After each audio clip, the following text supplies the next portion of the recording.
शांति। रमो रमो सिद्धसाहुरं रमो रमो सिद्धसाहुरं रमो नमो सिद्धसाहुरं चौवीसं तिथ्यरे उसहाई वीर पश्चिमे वंदे सवे सगड़गड़ हरे सिद्धे से सानमन सामी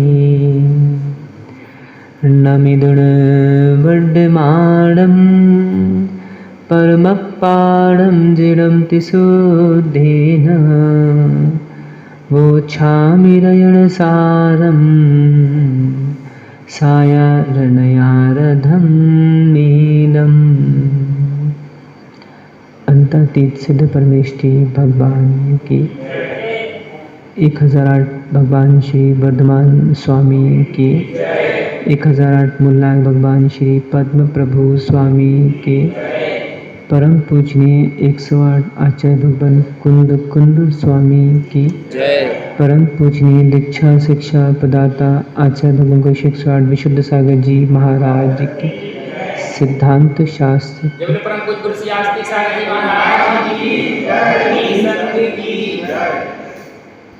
बंधु, हम सभी श्री पद्म प्रभु स्वामी के श्री चरणों में शिव श्री की प्राप्ति के लिए श्री जन देशना का श्रवण कर रहे हैं। जीवन का कोई सार है तो वह रे सार है। इसकी प्राप्ति जिसने की है, निर्वाण की प्राप्ति उसने की है। इस धरा पर अनेकानेक जीव हुए जिन्होंने अपने आप को ज्ञानी समझा पर कषाय से निवृत्त नहीं हो पाए। कषाय अनेक प्रकार की कही गई जैनागम में 25 प्रकार की कषाय, जो 4 मूल कषाय और उनके सहायक 9 कषाय कही गई हैं। क्रोध, मान, माया, लोभ, हास्य, रति, अरति, शोक, भय, जुगुप्सा, स्त्रीवेद, पुरुषवेद, नपुंसक वेद।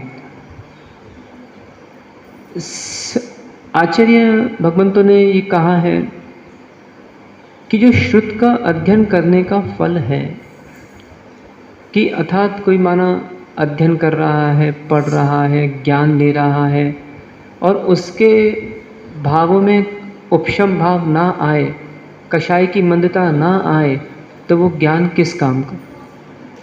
आज देखो ना, एक मजदूर मेहनत करता है, मेहनत करने के बाद कितने रुपए कमा रहा है? 100 रुपये, 200 रुपये, 500 रुपये, 300 रुपये। और एक बच्चा, एक व्यक्ति बाहर जा जाकर बहुत पैसे लगाकर ज्ञान अर्जन कर रहा है। कारण कि वो ज्ञान अर्जन कर लेगा और ज्ञान अर्जन करने के बाद मेहनत कम, पैसा ज़्यादा। जैसे देखो ना, कभी कभी जब मकान बनता है तो जो मजदूर होते हैं उनको मिलते हैं 200-400 रुपये, और जब ठेकेदार होता है वो उठाता है कभी कसड़िया, उठवाता है। उससे भी बड़ा देखो तो इंजीनियर, वो तो और कुर्सी पे बैठ के फ़ोन पे बस बात करेगा, उसको सबसे ज़्यादा पैसा किसका? वो इंजीनियर का। ठेकेदार को थोड़ा घूमना फिरना पड़ता है, यहाँ से वहाँ मज़दूरों को इकट्ठा करना है, फिर मकान बनवाने भेजना है और बेचारे मज़दूरों को वहाँ पे काम करना है। तो वो अज्ञानी मज़दूर कम पैसा कमा रहा है और वो ज्ञानी पढ़ा लिखा ज़्यादा पैसा कमा रहा है। यह जो आचार्य कुनकुन स्वामी गाथा नंबर 63 में कहना चाह रहे हैं, अज्ञानी और ज्ञानी के फल में अंतर यहाँ पे आचार्य महाराज बताना चाह रहे हैं। आज देखो देश में कितने साधु हैं तो गिनती नहीं है। सोने की दुकानें हमेशा कम हुआ करती है और सब्जी मंडी की दुकानें अधिक हुआ करती है। दिगंबर साधु सोने की दुकानें हैं और जो अन्य देखते अपन बहुत सारे आज इतने सारे कपड़ेधारी, लोटाधारी, सोटाधारी आदि आदि। वही इसमें जो कुनकुन स्वामी की जो दृष्टि देखें, कुनकुन स्वामी जब रहे उस समय श्वेतांबर पट्ट परंपरा का बहुत बोला बाला भी था। अन्य मत के लोग भी बिल्कुल अपनी अपनी मत की प्रभावना के लिए आगे बढ़ते ही जा रहे थे। उस समय कुनकुन स्वामी को उस पर रोक लगाना पड़ी, इसलिए ये सब गाथा जो उन्होंने लिखी है कुनकुन स्वामी ने, उन सब की विवक्षा करके यहाँ ग्रहण की है। यहाँ जो कुनकुन स्वामी गाथा नंबर 63 में कह रहे हैं कि घर छोड़ दिया। गुणस्थान कौन सा था? 1-2 मिथ्यात गुणस्थान था। क्या मन में भाव आया कि चलो घर छोड़ देंगे तो मठ बन जाएगा। आज देखो ना, एक गृहस्थों के इतने बड़े मठ नहीं है जो साधुओं के इतने बड़े बड़े मठ हैं आज के समय में।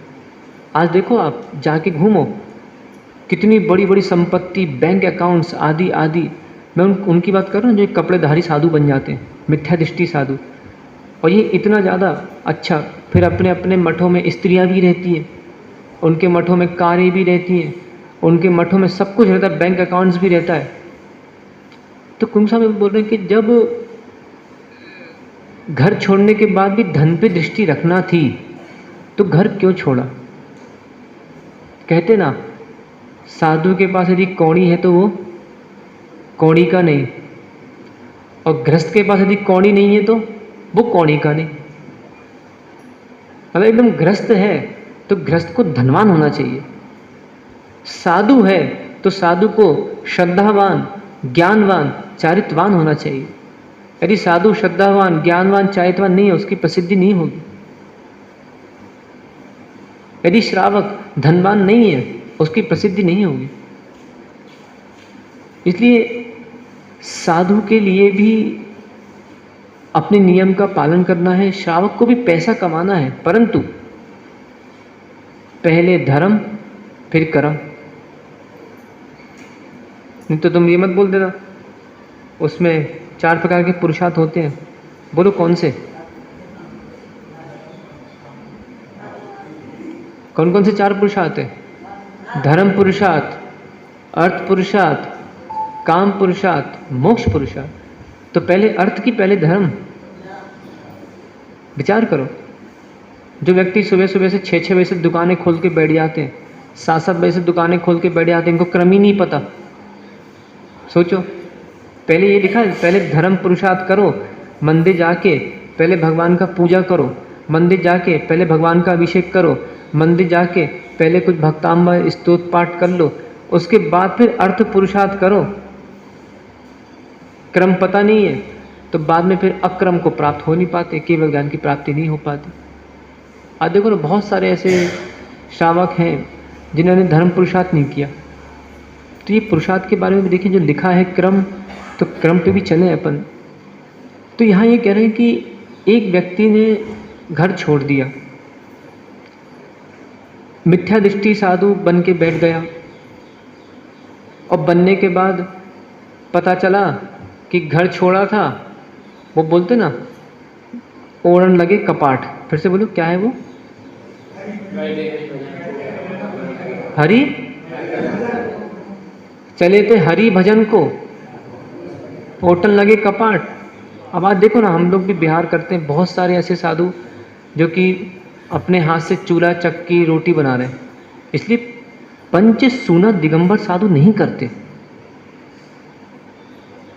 मूल जो भेद आ रहा है, कभी चर्चाएं हो आपस में, कभी बहुत से जैन लोगों से चर्चाएं भी होती हैं कि बोले कौन श्रेष्ठ नहीं है, तो लड़ने का विषय नहीं, विवाद का विषय नहीं है। भैया देखो, हमारे साधु ये काम नहीं करते, हिंसा के काम है। और तुम देख लो तुम्हारे क्या चलता है, अग्नि लगाना, खुलेआम अग्नि लगा के रोटियां पका रहे, झाड़ू लगाना, साफ सफाई नहीं करते हैं। ये गृहस्थों के काम है, गृहस्थ करें। पानी भरना, तो पानी वानी नहीं भरते, अंजी लगा के जाते हैं, आहार ले लिया। कमंडल में पानी भरने का काम किसका है? गृहस्थों का। यदि कल मैं कुएं से निकाल के पानी गर्म करूं, कैसा लगेगा? तीनों भाई कैसा लगेगा?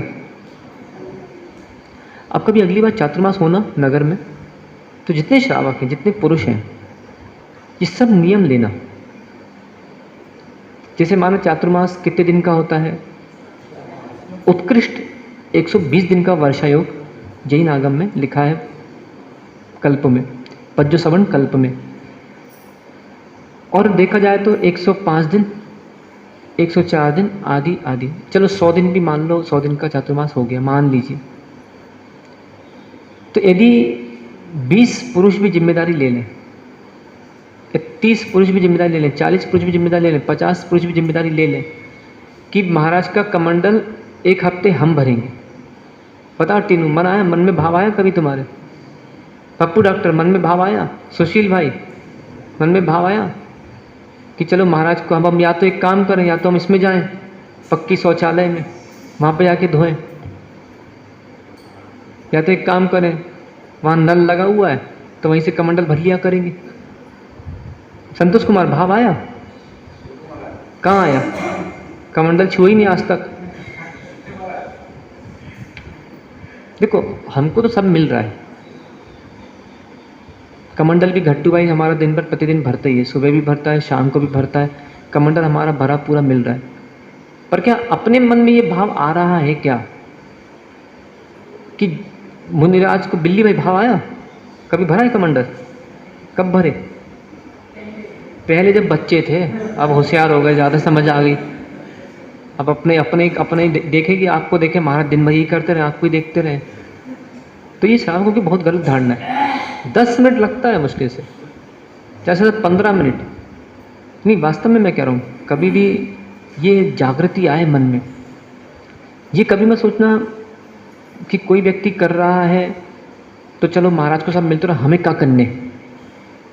इसलिए मैं युवा पीढ़ी से खासकर कहता हूँ, युवा पीढ़ी चौका लगाना सीखे, युवा पीढ़ी खिचड़ी बनाना सीखे, युवा पीढ़ी सेवफल खरीदना बनाना सीखे, ताकि कभी मुनिराज नगर में आए तो लोग उसलिए लड़ते हैं, तुम लगाओ तुम लगाओ तुम लगाओ, इसलिए लड़ो कि नहीं आज हम कराएंगे महाराज को हार। तब मानो ये मेरी गृहस्थी की पहचान है। तो मान लीजिए कभी कोई, जैसे महिलाएं भी होती है, आजकल महिलाओं के बहुत से बहाने हो गए, अरे सिर पिरा रहा हो, आज तो एक काम करो, आज हम नहीं लगा सका, तुम कर लो। आज पेट पिरा रहा हो, आज हमारा लड़का नहीं है, आज हमारे पति को सतना जाना है, आज हमारे पति, जैसे तुम्हें पति को चूल्हे पे चढ़ाना है तुझे। मतलब सीधी सीधी बात है कि वही वाली बात फिर से। एक व्यक्ति को दूसरे के घर गया, भैया कुल्हाड़ी चाहिए, उसने बोला नहीं दे सकते। क्यों? मुझे शेविंग बनाना है। तो ना देने के 10 बहाने। अच्छा जी ऐसा बात है, लड़का नहीं है, पिताजी को, पति को सतना जाना है, दमो जाना है, कटनी जाना है, यहाँ वहाँ जाना है, उस दिन एक काम करो, पूरा घर उपास कर लो। तो ये सब बहाने कोई कार्यकारी नहीं है। इसलिए मैं युवा पीढ़ी से कह रहा हूँ, तुमसे कोई नहीं कह रहा। देखिए परेशानी चौके की बात से ग्रहण यहाँ पे मैं इसलिए बीच में आ गई, ये वाली बात अपन जो समझ रहे हैं बात को, जो इतना सारा बनाता है उसको चौका लगाने में डर लगता है। जो अपने लिए बनाता है, देखिए नियम क्या है, अतिथि संविभाग व्रत। अभी ये सब क्या अपन भूल गए, इसलिए चिंताएं बढ़ गई हैं। कोई बात नहीं, मैं पुनः याद दिला देता। अतिथि संविभाग व्रत, ये विषय ध्यान रखना कि विषय क्यों निकला, ये वाला पंचसूना के नाम से विषय निकला है। मुझे याद दिला देना कमंडल का, अभी बात पूरी नहीं हुई।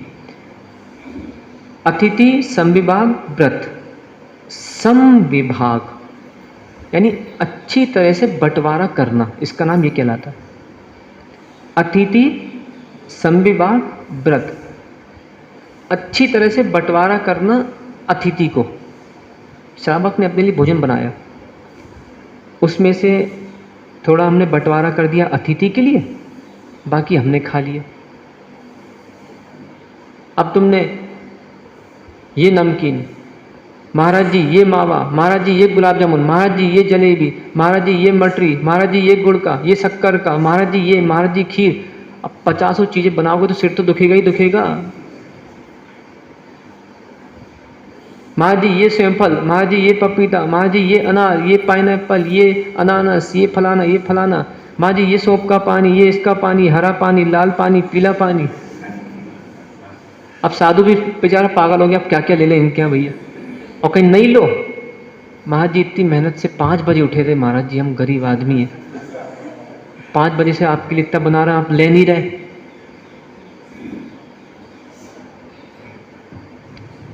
संविभाग करो, बंटवारा करो।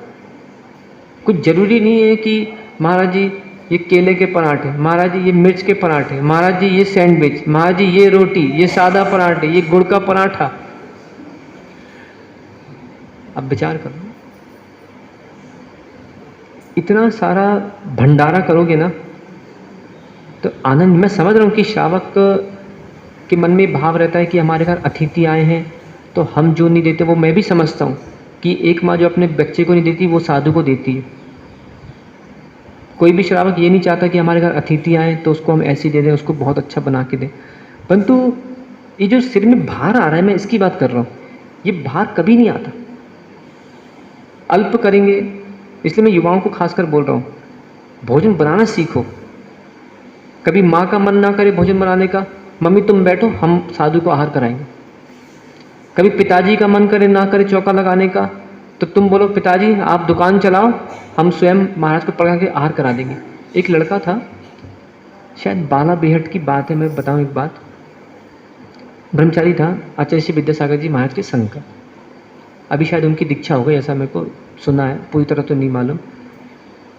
जब संघ बाला बेहट गया था तो मत करो, जब संघ बाला बेहट गया था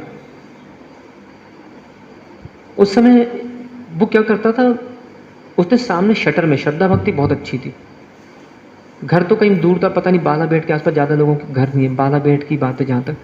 उसने सामने शटर में चौका लगा लिया, अकेला व्यक्ति। हम लोग जंगल जाते थे और इतनी फुर्ती थी उसमें। अब आजकल क्या करें, माताओं की कमर इतनी ढोल के समान हो गई हैं, पूरी फुल गई हैं अंदर से, गुप्पा टाइप की, अब बैठती भी नहीं बनता, ऐसे उठेंगी पाँव ऊपर करके। मेंटेन रखो ना अपने आप को, प्रारंभ से थोड़ा सा व्यायाम करो, थोड़ा सा प्राणायाम करो, थोड़ा सा ध्यान करो, तो ये टायर ट्यूब जो फूल गए ना, अब उसमें इतनी सारी परेशानियां आ रही है, ना स्वयं के लिए बना पाते, ना पति के लिए बना पा रही, ना साधु के लिए बना पा रही, अब बना रही तो संक्लेश परिणामों से। इसलिए मैं कह रहा हूँ जितनी आज की जो बालिकाएं हैं अभी वर्तमान की, वे अपने आप को आज से व्यवस्थित करके रखें, नहीं तो क्या होगा, काम तो करना ही है। देखो ऐसा तो हो नहीं सकता कि एक स्त्री घर में है और नौकरानी से रोटियां बनवाए और अपने पति को नौकरानी के हाथ की रोटियां खिलाए।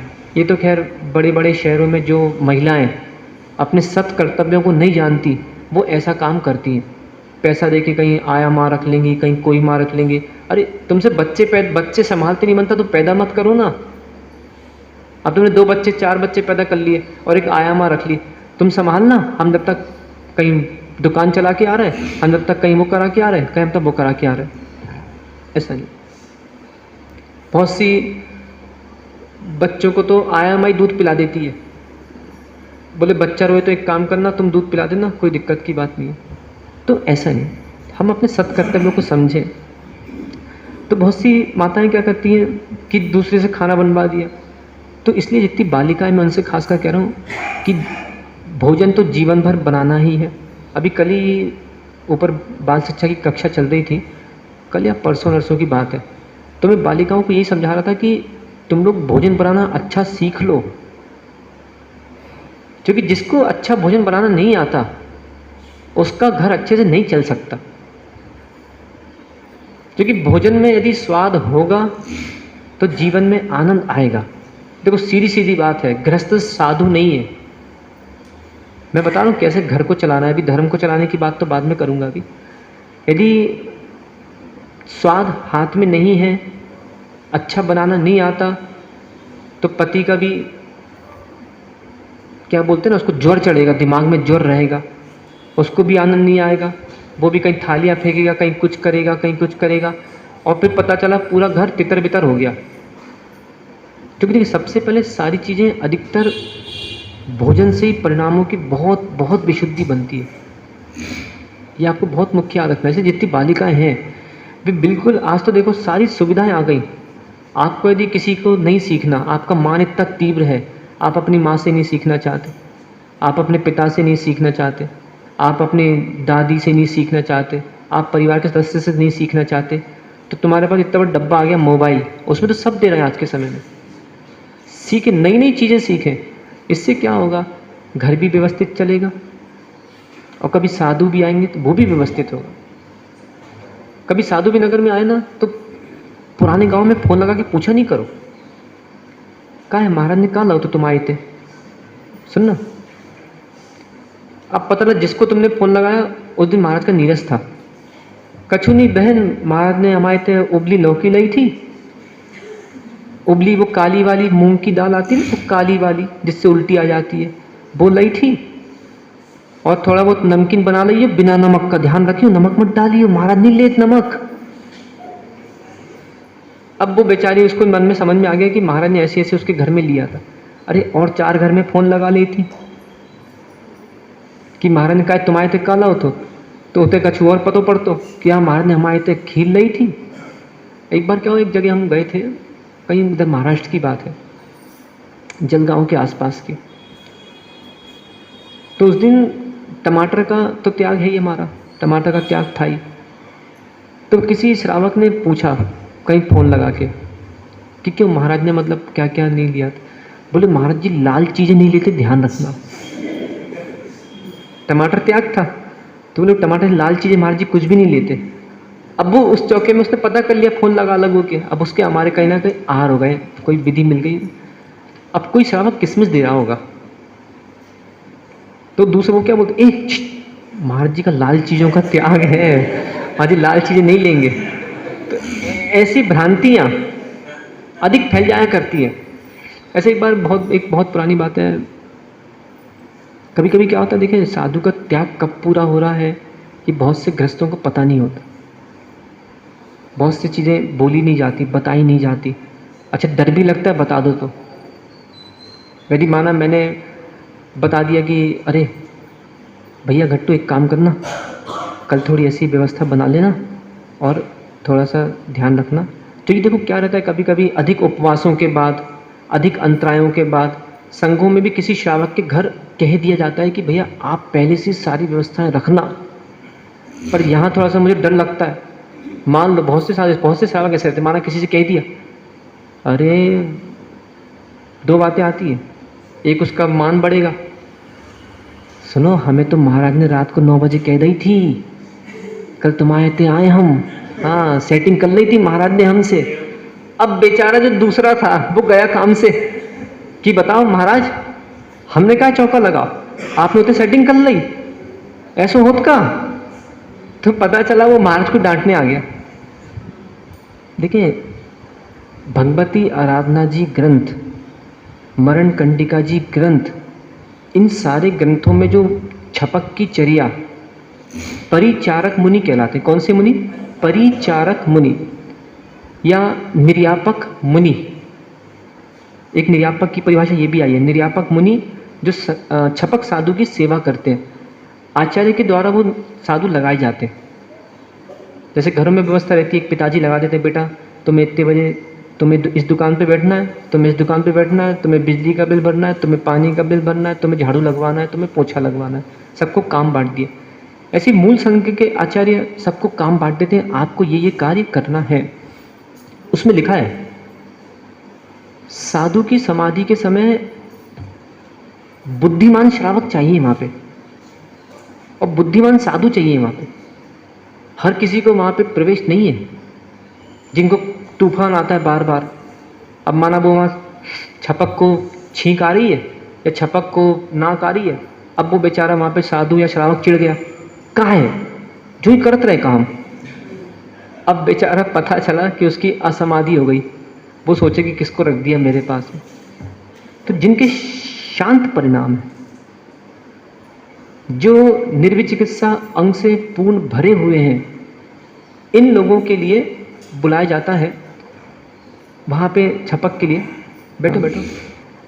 तो वहाँ पे लिखा है कि मान लो उस समय छपक को कान में खुजली हुई और कोई ऐसे श्रावक को बोल दिया कि अरे थोड़ा सा तेल गरम करके ले आओ जरा जल्दी। अब वो श्रावक की पाचन शक्ति अच्छी थी नहीं, अब वो निकला इस मोहल्ले से तो पूछ लिया कहाँ जा रहा है? अरे वो तेरे महाराज को खुजली हो रही, तेल लेवे जा रहा है। अब उनने बता दी सुभाष को। सुभाष निकले वहां से, उनने कह दी ए संतोष कक्का, उते महाराज को कान में खुजली हो रही, वो तेल लेवे गो। संतोष कक्का और महान, उनने चबूतरे पे बैठ के और 4 बीरचंद को कह दी ये बीरचंद ऐसो हो रहा हो, ध्यान रखियो। और बीरचंद की तो आवाज इतनी तेज है तो कहीं जाने की जरूरत ही नहीं है, उते दुकान पे बैठ के बोल दी तो प्रबल के घर तक आवाज पहुंच गई। अब पता चला कि जो कमरे की बात थी, जो किसको पता था? मात्र एक छपक को पता था मेरे कान में खुजली हो रही है, और एक निर्यापक मुनि को, परिचारक मुनि को ये बात उसने बता दी थी धीरे से, या फिर इशारे से वो छपक जो मुनि थे, निर्यापक मुनि, वो छपक की बात को समझ गए। इसलिए क्या कहा है, अंत समय में भी श्रावकों को ऐसे नहीं लिया जाता। श्रावकों की परीक्षाएं हुआ करती हैं, देखा जाता है इस श्रावक का स्वभाव कैसा है, ये कितना गुण है, ये कितना सेवा भावी है, ये कितना कर सकता है। हर किसी को वहाँ पे प्रवेश नहीं है, तो ऐसे श्रावक को उस समय पकड़ा जाता है, ऐसे श्रावक को रखा जाता है कि ये श्रावक उपगुण अंग से युक्त है कि नहीं। अब मान लो मैं यहाँ बैठा हूँ, सुन रहा, और मुझे देखो साधु भले ही है, बहुत से कार्य रहते हैं, कभी संघ में मुझे कोई चर्चा करना है मान लीजिए, कभी कोई सामग्री, ऐसी कोई सामग्री है जो आम जगह नहीं उपलब्ध होती, कहीं ऐसे का उपलब्ध कराना है मान लीजिए, तो मैंने कहीं ईशु को बोला ईशु एक काम करना, आज थोड़ा सा ज़रूरी काम है, एक काम करो भैया जी को फ़ोन लगाना है, तुम 2 बजे आ जाना, काम है अपने को ज़रूरी। अब उसको मान आ गया, दिखावा दिखाना कि बोले अरे हम 2 बजे गए थे महाराज के पास और महाराज की हमने बड़े महाराज से बात कराई, पता है तुम्हें। अब पता लगा उसने जाके पूरे मोहल्ले में मचा दिया। अच्छा, कुछ ऐसे प्राणी भी होते, काय महाराज हमसे काय काम नहीं लेते, हमें तो कछु कहते नहीं है, तो तुम दुनिया से कहते इसलिए तुमसे कछु नहीं कहते। नहीं, बहुत से श्रावकों के मन में कभी कभी भाव रहता है, मैं भी इस चातुर्मास की बात नहीं कर रहा हूँ, सामान्य आम बहुत से श्रावक भी रहते हैं, बहुत से संघों में चातुर्मास होते हैं, नगरों में चातुर्मास होते हैं, हर किसी से हर काम नहीं लिया जाता। ये घरों में भी व्यवस्था है। पुत्तूलाल जी के कितने 5 बेटा, 4 बेटा 1 बेटी है ना, 5 संतानें हैं। इनको भी मालूम है कि मुझे किस बेटे से कौन सी बात कहना है। चारों बेटों का एक सा स्वभाव नहीं है, इनको पता है ये पेट का सांप नहीं, इससे कहूँगा तो ये फैला देगा, इसको यदि ज़्यादा पैसा दूंगा ये उड़ा देगा। इसलिए इनको भी मालूम है कि मुझे किससे कौन सा काम कराना है, किसको क्या देना है।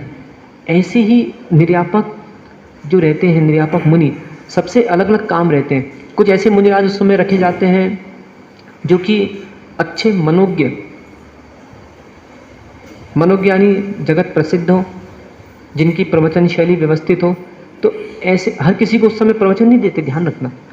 संघों में भी ये व्यवस्था रहती है, माना बहुत भीड़ है और आचार्य जो मूल संघ के नायक हैं उनको किसी से प्रवचन कराना है, उस दिन कोई बात बुलवाना है, कुछ करवाना है। कभी कभी क्या रहता है, अजैन लोगों के बीच में भी बहुत बड़ा सभा लगती है, अब उसमें सीधे आचार्य बोलेंगे तो ये तो जमता नहीं है।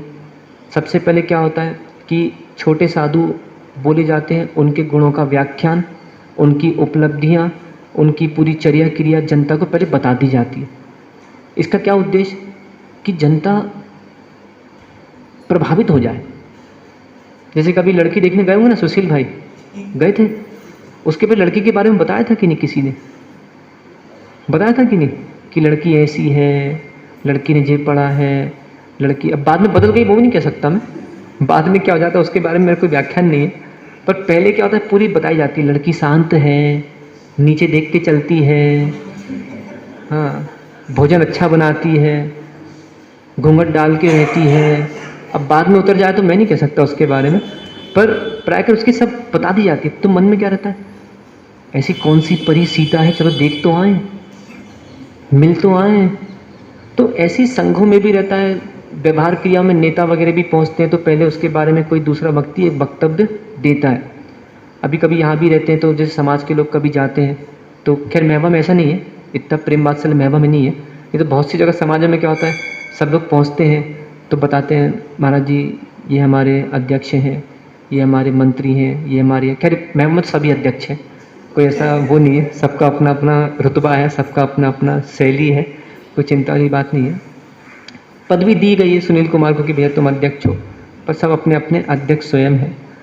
तो सबको बताया जाता है। इससे क्या होता है, अच्छा उत्सुकता रहती है। ऐसे ही ऐसे मुनि रखे जाते हैं। कुछ ऐसे मुनि रहते हैं जिनके गले व्यवस्थित हो, वो छपक के पास रह के उसको मेरी भावना, 12 भावना और क्या बोलते हैं नमोकार का पाठ, भक्तांबर का पाठ, वो छपक को सुनाते हैं। जिनके गले भारी हैं, भरे हुए हैं, जिनके वाणी सौष्ठव नहीं होता, उनको छपक से बहुत दूर रखा जाता है। उन साधुओं को उस समय उनको तो बिल्कुल बाहर ही रखा जाता है कि भैया आप बाहर रहो और आप बिल्कुल देखो क्या हो रहा होते।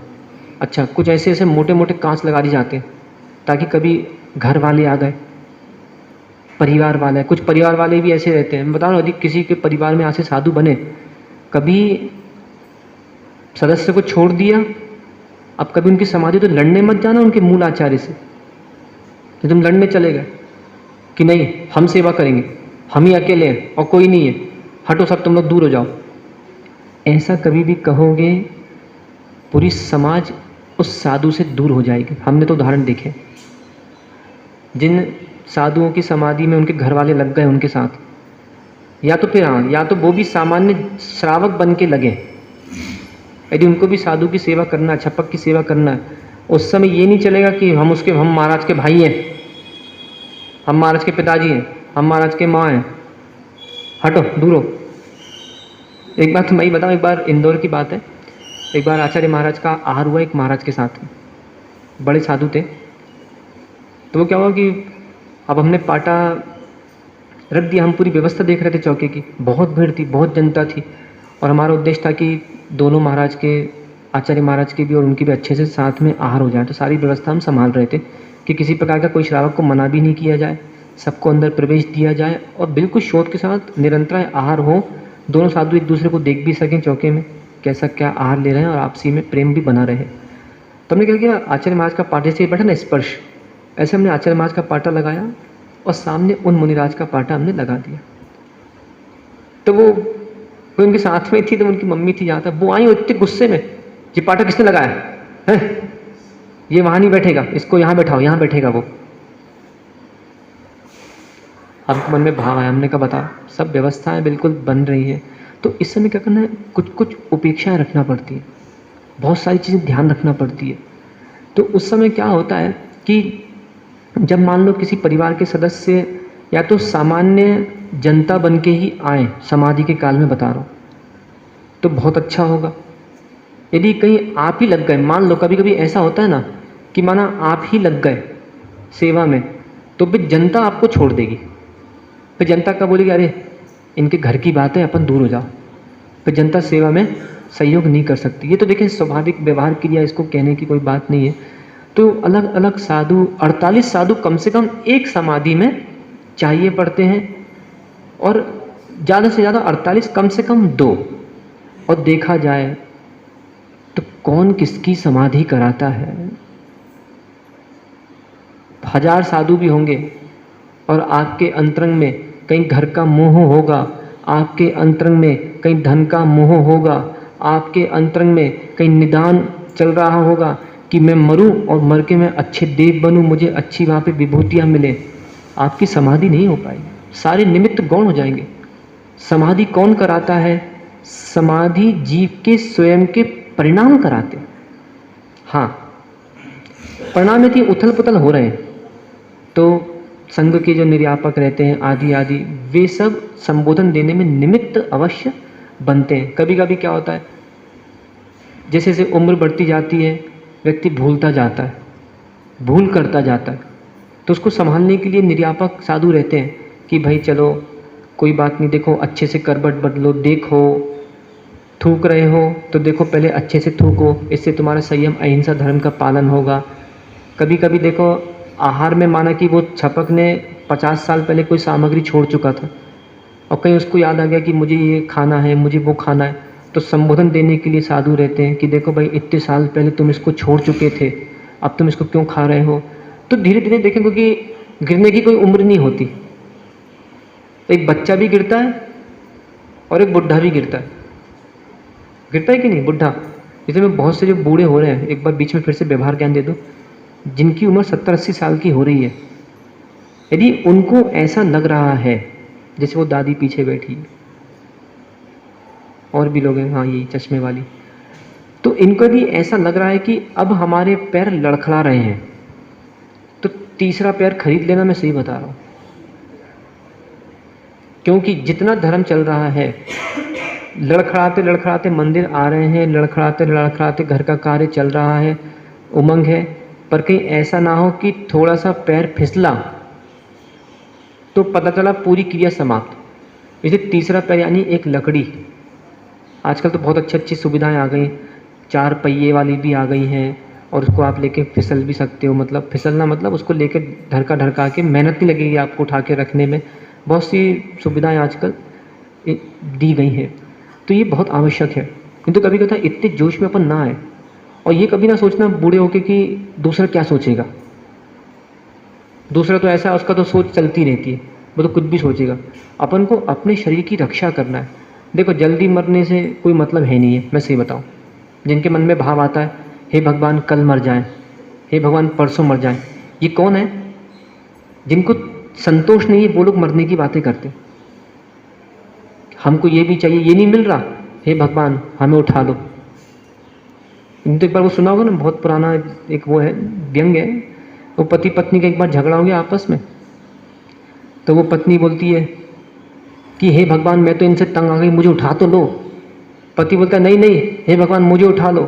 पत्नी कहती नहीं नहीं भगवान मुझे उठा लो। तो पति कहता है अच्छा भगवान पहले जय की सुन लो, कम से कम चले